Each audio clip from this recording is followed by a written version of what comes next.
Hello friends, Ugrajit sir computer classes channel पर आप सभी लोगों का स्वागत है। आज के इस वीडियो में हम लोग जानने वाले हैं, जैसे कि आप सभी लोगों को पता है, आज डीएलएड फर्स्ट ईयर और सेकेंड ईयर दोनों का रिजल्ट आया है। तो आज का जो वीडियो है, आज का ये वीडियो बहुत ही ज़्यादा ही इम्पोर्टेंट और यूज़फुल होने वाला है, इसलिए इस वीडियो में लास्ट तक ज़रूर बने रहिए। इस वीडियो में हम लोग क्या क्या जानने वाले हैं इसको बता देता हूँ। तो डीएड में एक से अधिक विषय में फ़ेल हो गए, अब क्या करें। एक से अधिक सब्जेक्ट में फ़ेल होने के बाद अब हम क्या करेंगे। रीचेकिंग या फिर रीटोटलिंग कब तक होगा, इसमें नंबर बढ़ता है या फिर नहीं बढ़ता है, कि रीचेकिंग और रीटोटलिंग हम कब तक करा सकते हैं, इसमें नंबर बढ़ेगा कि नहीं बढ़ेगा, मार्क्स बढ़ाने का सही तरीका क्या होता है, और हम इसके लिए फॉर्म में कैसे अप्लाई करें, मतलब ऑनलाइन हम इसके लिए किस तरीके से अप्लाई कर सकते हैं। साथ ही साथ हम जानने वाले हैं इस वीडियो में डीएलएड में क्या 2 विषय में फ़ेल होने से डीएड में सप्ली एग्ज़ाम हम दे सकते हैं या फिर पूरा फ़ेल हो जाते हैं। जैसे कि 12वीं में 2 सब्जेक्ट में सप्ली देते हैं, क्या उसी तरीके से, या फिर कॉलेज में 2 सब्जेक्ट में सप्ली देते हैं, क्या उसी तरीके से डीएड में होता है। कितने विषय में फ़ेल होने से सप्ली पेपर दे सकते हैं, या और कितने विषय में फ़ेल होने से सप्ली पेपर नहीं दे सकते।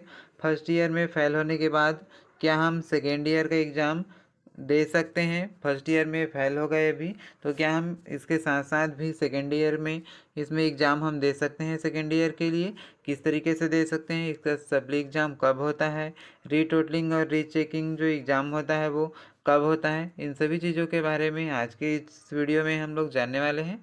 तो इस वीडियो में लास्ट तक ज़रूर बने रहिए। आज का जो वीडियो है ये बहुत ही ज़्यादा यूज़फुल होने वाला है आपके लिए, यदि आप भी बी एड डी एड कर रहे हैं या फिर बी एड डी एड किए हैं, तो ये वीडियो सिर्फ आपके लिए है। इस वीडियो को बिना स्किप किए कंटिन्यू देखिए।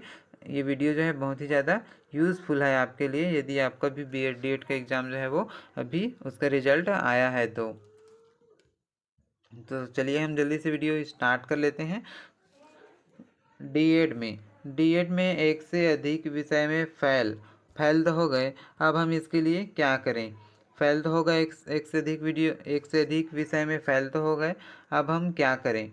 तो एक से अधिक विषय में फ़ेल हो गए, तो इसके लिए आप क्या कर सकते हैं, रीटोटलिंग और रीचेकिंग आप इसमें करा सकते हैं। रीटोटलिंग फिर रीचेकिंग कराने से इसमें नंबर जो है वो बढ़ता है। बहुत लोग इसमें पास हो जाते हैं रीचेकिंग और रीटोटलिंग कराने से। बहुत लोगों को पता नहीं होता है कि रीचेकिंग और रीटोटलिंग क्या होता है और ये कब तक कराया जाता है, किस तरीके से इसको कराते हैं। तो हम इसको बता देते हैं। रीचेकिंग कराने से आपका जो आंसर शीट होता है वो सही तरीके से शुरू से फिर से चेक होता है रीचेकिंग कराने से।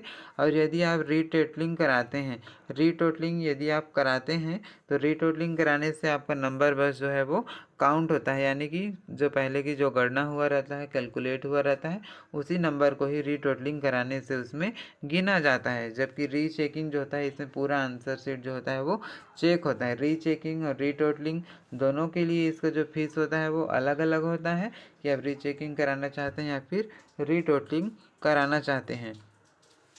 तो इसमें नंबर बढ़ता है या नहीं बढ़ता है, तो इसमें 100% नंबर जो होता है बढ़ने का चांसेस रहता है। तो इसलिए यदि आप भी डी एड बी एड में फ़ेल हुए हैं, तो एक से अधिक सब्जेक्ट में फ़ेल हुए हैं, तो आप रीटोटलिंग या फिर रीचेकिंग का फॉर्म भरा सकते हैं, है ना।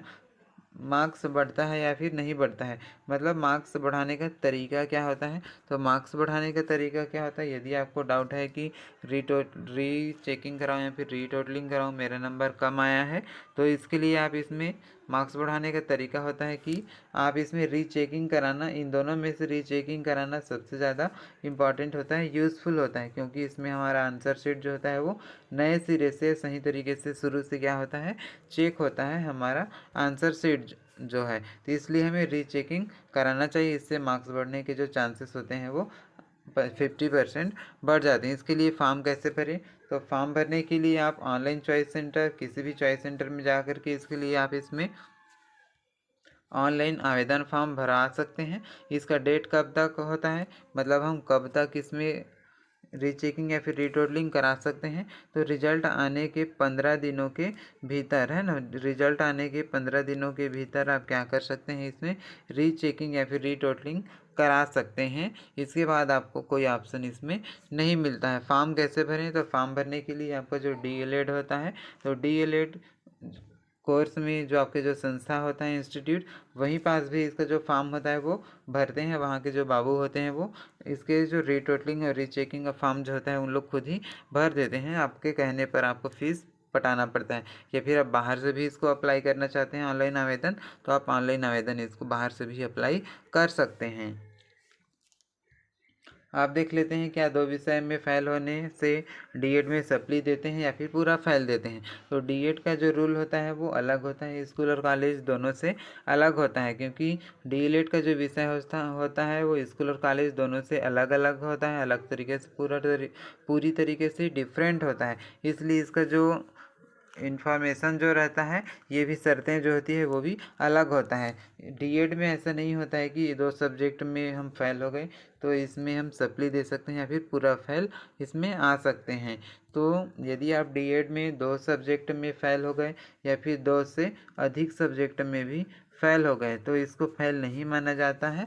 इसमें आप यदि आप 2 से अधिक सब्जेक्ट में फेल हो गए, 1 से अधिक सब्जेक्ट में फेल हो गए, तो आप इसको फिर से एग्ज़ाम दे सकते हैं। यदि आप एक सब्जेक्ट में फेल हैं फिर भी, यदि आप सभी सब्जेक्ट में फेल हैं फिर भी आप इसमें क्या कर सकते हैं, सप्ली एग्ज़ाम दे सकते हैं। सप्ली एग्ज़ाम में भी आप दे सकते हैं। यदि सप्ली एग्ज़ाम में पास नहीं होते हैं, सप्ली एग्ज़ाम में पास नहीं होने के बाद आपको 2 बार और मौका दिया जाता है सप्ली एग्ज़ाम के बाद। जैसे कि मेन एग्ज़ाम होने वाला है, जैसे कि अभी 2023 के एग्ज़ाम में आप फेल हो गए, तो आप 2024 में जो एग्ज़ाम होगा, आपके जो जूनियर हैं, आपके जो जूनियर हैं वो फर्स्ट ईयर का एग्ज़ाम देंगे। उसी के साथ आप क्या कर सकते हैं, अपना फर्स्ट ईयर का भी एग्ज़ाम दे सकते हैं और सेकेंड ईयर का भी एग्ज़ाम दे सकते हैं। इस तरीके से BED DED में फ़ेल होते हैं तो 1 से अधिक या फिर एक सब्जेक्ट में फ़ेल हैं फिर भी आप इसमें क्या 3 साल तक आप इसमें लगातार इसमें आप एग्ज़ाम दे सकते हैं। 3 साल में आपको इस एग्ज़ाम को निकालना ज़रूरी होता है। यदि 3 साल के बाद आप इस एग्ज़ाम को नहीं निकाल पाएँ तो इसके लिए फिर कुछ नहीं हो सकता है ना। तो 3 साल तक इसमें एग्ज़ाम देने का इसमें ऑप्शन रहता है। जैसे कि हमने बताया कितने विषय में फेल होने से सप्ली पेपर दे सकते हैं, तो आप एक या फिर एक से अधिक सब्जेक्ट में फेल हो गए फिर भी से आप सप्ली एग्ज़ाम दे सकते हैं और आप मेन एग्ज़ाम में भी बैठ सकते हैं। फर्स्ट ईयर का भी पेपर दिला सकते हैं और सेकेंड ईयर का भी आप पेपर दिला सकते हैं, यानी कि दोनों ईयर का पेपर आप इसमें दिला सकते हैं बैकलॉग लगने के बावजूद भी। फर्स्ट ईयर में फ़ेल होने के बाद सेकेंड ईयर का पेपर दे सकते हैं, तो हाँ बिल्कुल दे सकते हैं इसके लिए, जैसे कि मैंने ऊपर बता दिया। तो इस तरीके से आज का जो वीडियो है आपके लिए बहुत ही ज़्यादा यूज़फुल है। यदि आपने भी BED या फिर DED जो है वो कर रहे हैं तो आपका जो एग्ज़ाम का जो रिज़ल्ट है वो भी आया है, तो ये वीडियो आपके लिए बहुत ही ज़्यादा इन्फॉर्मेटिव साबित हो सकता है। तो ये वीडियो आपको आशा करता हूँ बहुत ही ज़्यादा पसंद आया होगा। इसी तरीके का और अच्छी नॉलेज पाने के लिए BED DED संबंधित या फिर किसी अन्य इन्फॉर्मेशन कंप्यूटर से रिलेटेड या फिर किसी जॉब इन्फॉर्मेशन पाने के लिए, एग्ज़ाम की तैयारी करने के लिए, गवर्नमेंट एग्ज़ाम प्रिपरेशन करने के लिए आप इस चैनल को सब्सक्राइब ज़रूर कर सकते हैं। इस चैनल पर सभी चीज़ का इसमें इन्फॉर्मेशन और MCQ इसमें क्वेश्चन सॉल्व कराया जाता है। तो इस वीडियो को